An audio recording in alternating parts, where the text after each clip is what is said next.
Stephanie Barger, welcome back. It's good to see you again today.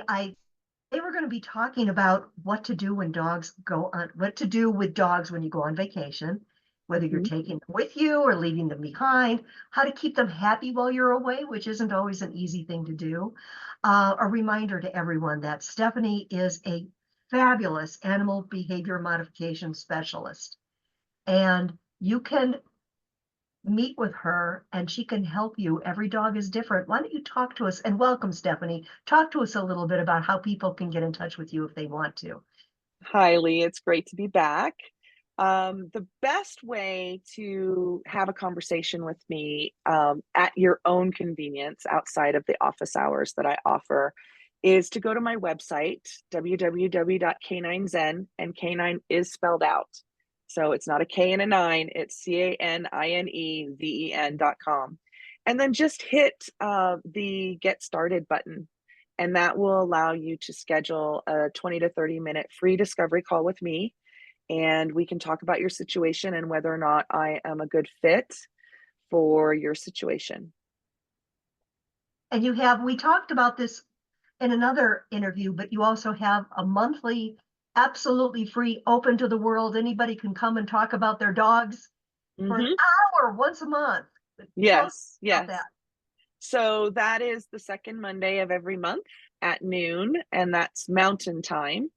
And sometimes there's a few people in there, sometimes you'll be the only one. So it's kind of you're chancing whether or not you're going to be listening to other people's issues with their dogs and us getting around to yours, or whether or not it's a one-on-one. But I welcome everybody and we can kind of chat. And at the very least, particularly in serious situations, I'll give you some management tools to kind of keep everyone safer until you can get some professional help. Excellent. When I go on vacation or when I plan a vacation, and I like to plan vacations well in advance, Mhm. there's this is where I need behavior modification because there's this anxiety that takes place inside of me. Are the dogs going to be okay? And we've done everything from using these really top scale facilities that have televisions in every room and live cams in every room and maybe a swimming pool for the dogs, which I think we're still paying for that, to having people come into our home, to having neighbors help out. We've tried it all. Some things worked great. Some things I learned I needed to do differently. And I'm sure a lot of people go through the same thing. So, what are the key Yes. considerations when choosing between boarding facilities and pet sitters for your dog? What should people look at? What might be best?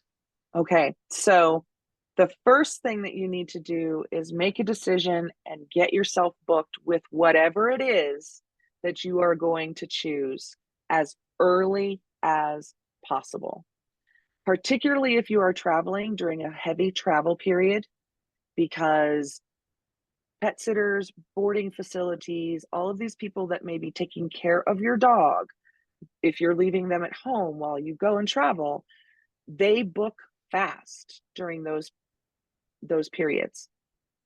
So summertime, holidays, whether that's, the end of the year holiday or Memorial Day weekend, you're going to want to make sure if you're planning a trip that you are contacting your pet sitter boarding person as soon as possible to get on their schedule, because most of them will be booked solid apart from emergency situations for current clients.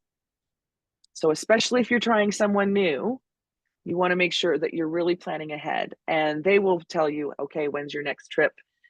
They'll encourage you to plan ahead so that, but they only keep minimal slots open for those emergencies for current clients where somebody went into the hospital and they really need somebody to take care of their dogs or something like that.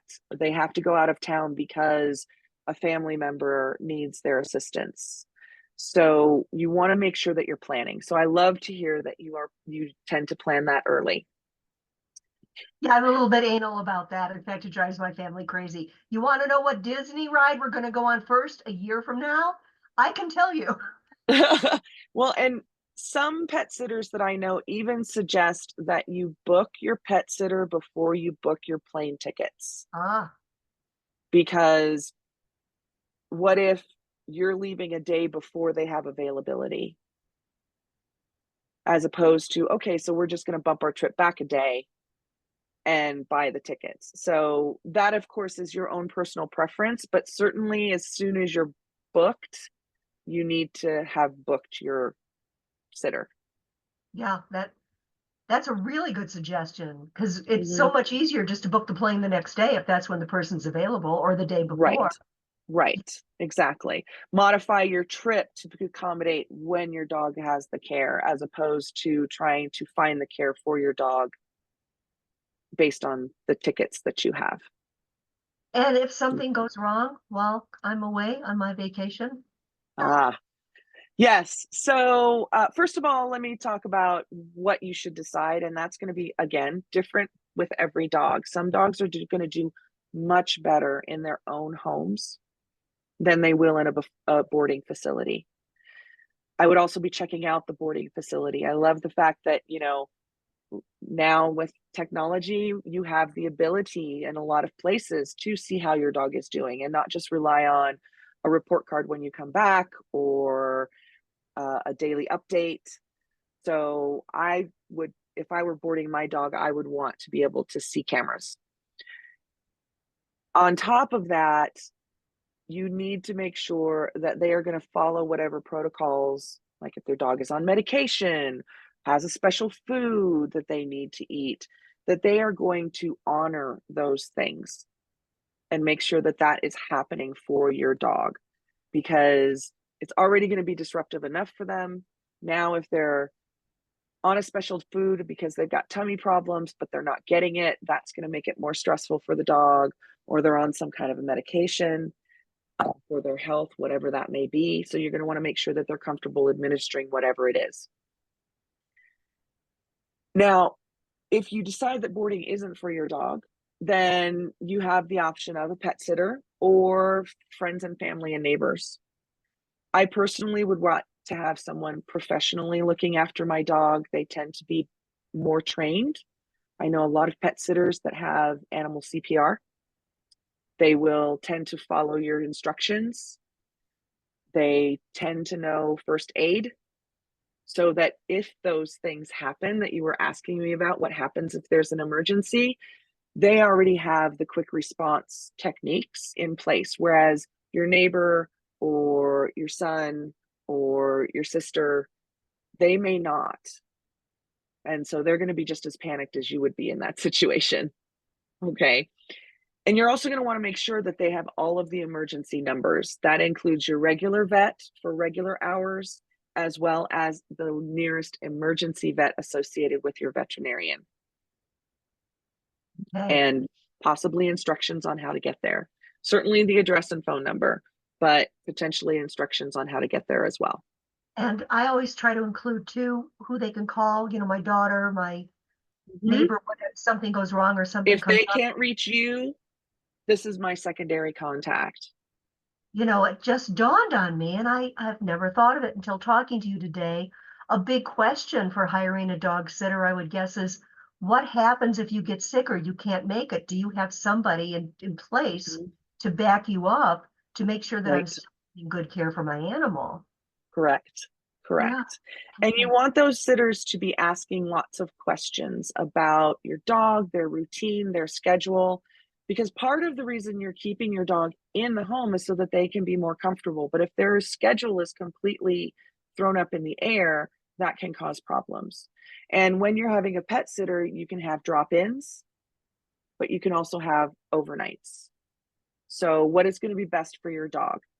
Are they more comfortable with someone who's going to be in the house, or is, coming in for breakfast, an afternoon potty, dinner, some playtime obviously in there, but then leaving for the night? Is that going to be fine for your dog, or do you need to pay for that overnight Yeah. and still also get that care in between? Yeah. I know we were very careful because right now I'm very blessed. I have a gal who's going to veterinary school that comes into our home and she does spend the night. And I'm just so lucky that we found her. Mhm. But it was one thing that was really important is we did have her over for a couple of hours, just had Yes. her over so she could interact with the dogs and play with them, and they knew her when she came in. And any good sitter is going to insist on a meet and greet, at least one. Yeah. I actually caution my clients, if you are planning on taking a trip, find a sitter, start with dog walking or them coming in just once a day and visiting your dog after the meet and greet, right? But before you're going to be gone overnight. And then you can make sure that interaction is what you want it to be. Having said that, with all of these situations, accidents happen. Mm. And I will tell you that I have had a number of clients. Maybe it's somebody they've worked with for a long time, maybe it's a new place that they're trying, but they come back and they find out later that their dog has been injured and may or may not have had veterinary care. Are you kidding? Oh, Yes. that's horrible. So you really want to make sure that what are you going to do in an emergency if my dog gets injured? First of all, are you going to notice it? Second of all, so do they have eyes on the dogs enough and enough staff for boarding? Okay, that they're going to notice these things. So part of that is volume of dogs and people ratios, right? There's not enough people, but they've got a lot of dogs. Because if you are just going in and making sure they're all fed and they're getting their bathroom and the kennels are being cleaned, and that's really all you have time for, that's a very different scenario. You're less likely to notice something if it has happened. Yes. And a dog Okay. running away, I would guess. I've read that, that's one of the caveats with using an outside pet sitting place, like a home, you take someone to someone's home. The dogs have a tendency to want to bolt because they want to try to find their way back home. Is that They true? can, they can. Some dogs are very uncomfortable outside of their homes. Those would not be dogs that I would consider boarding. I would want someone to come into the home. I would want to find someone that dog really got on well with, and also make sure that even that difference of you not being home and someone else either coming in or staying in the house can cause enough anxiety that the dog may try and leave and try and find you. So things like precautions like don't let them out in the yard off leash. Okay. Some dogs are reactive, and so I don't want you to walk them. Don't ever walk them, you know. So making sure that the whoever is caring for your dog is going to be following your instructions as much as you are able. But like I said, stuff happens. Right, right. So Have to be prepared. I've had people say, we used this place for years and we've gone on trips before. And then I came back and there was a slash down the dog's side and it wasn't taken to the vet. Come to find out that this actually happened. They weren't notified. They found it after they got the dog home. So that's Wow. always a risk. It's always a risk, regardless of whether someone's coming in or you're boarding. I think I would rather have someone come into my home for those purposes as opposed to boarding, though. Well, in a minute, we're going to talk about if you're taking your dog with you on vacation and what to do. But before that, do you have any recommendations for people if they're looking for a dog sitter? I go into my veterinarian's office and there's always all of these things that you can pull the pieces of paper off. Call me, I'm a dog sitter. Well, maybe yesterday they decided they're a dog sitter because they need Mhm. some extra cash. So, Yes. what do you do and where do you go to make sure that you're finding someone responsible?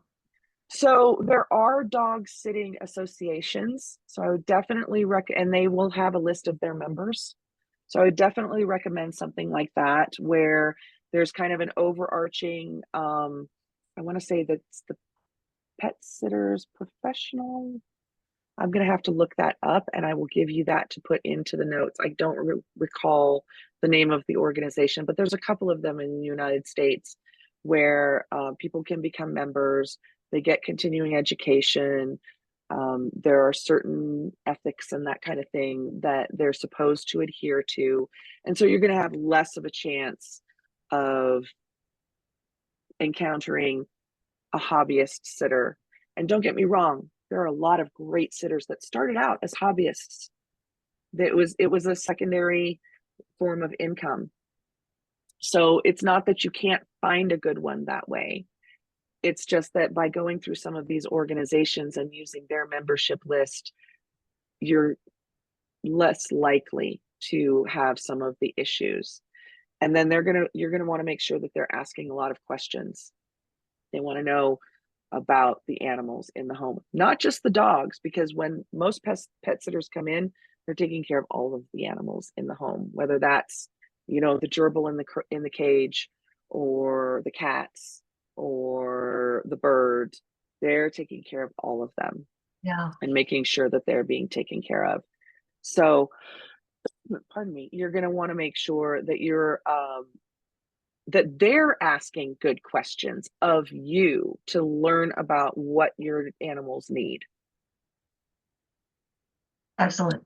That's really good. I didn't know that there were organizations like that where people can actually become, I guess the word would be certified in dog sitting. And Potentially, yes. potentially. And you had mentioned things like dog CPR, which I had never thought of. That is a brilliant thing to know. Yeah. And I'm sure it's much different than people CPR. So A little bit, you know, they're not on their back for it. You know, they want to be you want them on a particular side, and that kind of thing. So there are some differences. And so someone who's knowledgeable about that, and also, you know, first aid for animals is also very helpful, because that could buy you the very important moments that are needed to get them to that emergency room. right. Before we move on to finding help with if you're traveling with your dog, is there anything else you'd like to share for maintaining a dog's routine and well-being in the parent's absence? That's going to depend on where they're at. Okay. As keeping them and their routine as normal as possible is ideal. Okay. So if they're not asking about that, then I would move on to the next sitter. That makes They sense. want to keep things fairly stable, not just for the animal's welfare, although that is a big part of it, but also for their welfare. Because if the animal is stressed because you have left and their routine is up in arms, then their job becomes more challenging. So you're definitely going to want to make sure that that routine is in place. And also they're asking, you know, what kind of toys what kind of games do they like to play? What kind of treats do they like? Those kinds of things. A lot of things that you might not even think to provide, they should be asking for them. Okay. Thank you very much for that. Do you advise that people travel with their dogs when they're going on vacation? And what if they do? How can they find somewhere that might be comfortable for their dog and themselves? So I feel like I'm a broken record. It depends. Okay. And it does, because our dogs are so different. So there's not one set answer for any of the things that we're talking about. I just like to kind of provide you with options. So if your dog is an adventure dog and enjoys going out hiking with you, camping with you, traveling in the car, all of those things, then yes, take them with you if you have that opportunity. They will enjoy it just as much as you. If you have a dog that prefers to be a couch potato and doesn't like to be outside of their home, is very reactive to novel and new things, then it's not the best choice to take your dog with you. It's better to let them stay at home. So, but yes, there are a lot of dogs out there that people travel with, and they love it. And so I always suggest, well, make sure that you're going to a dog friendly place, and make sure that you're doing your research. There's a couple of things. If you're traveling with your dog, you want to make sure that you know where emergency veterinarians are, where you're going to be, because you want to make sure that you're not scrambling to try and find some place to take your dog when the emergency is in play. You want to make sure that you've got that information. So if you're driving, then you might want to make sure that at all of your major stop areas, you know where you can get to an emergency vet So this will work perfectly for you because you plan your trips to the actually to the point of which amusement ride are we going to go on. So you know where you're going to stop. And so you can very easily go ahead and look at the area and make some phone calls to the vets in the area, and make sure what their hours are, where they're located, that kind of thing in the event of an emergency. So I definitely make sure that you do that. And then also make sure you're going to pet friendly places. You don't want to go to places that are, you're going to try and check in and then they're going to say, oh, no, we don't accept dogs. So one of the resources that I like, and I'm going to go ahead and share my screen with you just for a second. It's actually on Facebook. It's a group called Dogs Welcome. And let me know if you can see that. Yeah. And so basically it's just a Facebook page. It's called Dogs Welcome. And this is an opportunity and a place where organizations, businesses, locations that are dog friendly, they can actually post on here and, talk about what sources they have and what resources they have for you and your dog. And it's a place where people who are looking to travel with their dog can find some of those places. The other thing to be aware of is there are places called sniff spots, SNIFF spots, and there's an app for that. And you can actually look for places where you can let your dogs run. You can set the parameters, like you want it to be fully fenced, you don't want other dogs in sight, and it will give you a place where you can go and exercise your dog, particularly if you've been driving all day. And you can actually reserve time in those spots for a small fee, and you can let your dogs kind of burn off some of that energy that they've got because they've been cooped up for the day because you've been in the car. I've noticed with our dogs that if we get in the car to go somewhere, unfortunately, a lot of times they associate it with going to a veterinary appointment. So, some of those stress signs start to show. But if we just drive a few minutes away from the house, get out, let the dog go for a walk, and then get back in the car and go where we're going, they calm down. It really seems to help them. So yes. And this isn't about traveling, but if you do have dogs that get concerned in the car because the only time you take them and put them in the car is because they're going to the vet or they're going to the groomer and they don't like either one of those, try doing fun trips with them more often than you are taking them to those places. So, go to a Starbucks and get a puppuccino for them, or Dairy Queen and get a pup cup. That's just either whipped cream or vanilla ice cream. You could even just go through a drive-through and share your French fries with them, but or you go to a park that they like to go to and let them sniff. Make those fun adventures more frequent than the ones that are not so fun. And that tends to help with that anxiety. very good. Well, I think I'm sure there's a ton more questions I could ask you, but remember, everyone, ask those questions in the comments. We're happy to answer them for you. We really do pay attention to them and we look for them. So Stephanie is here for you if you do have any specific question about what we've covered today, or really just about anything. And we also want to hear if you have any topics that you'd like to see covered. Yes. Anything else you wanted to add, Stephanie? No, I think that's it. Just do what is best for your dog. Try not to force them into something that's going to make them uncomfortable. And do your research if you're going to take them with you, or whether you're going to board them or have a sitter come in. Excellent. Thank you so much. We'll see you again soon. Wonderful. Talk to you later, Lee. Bye.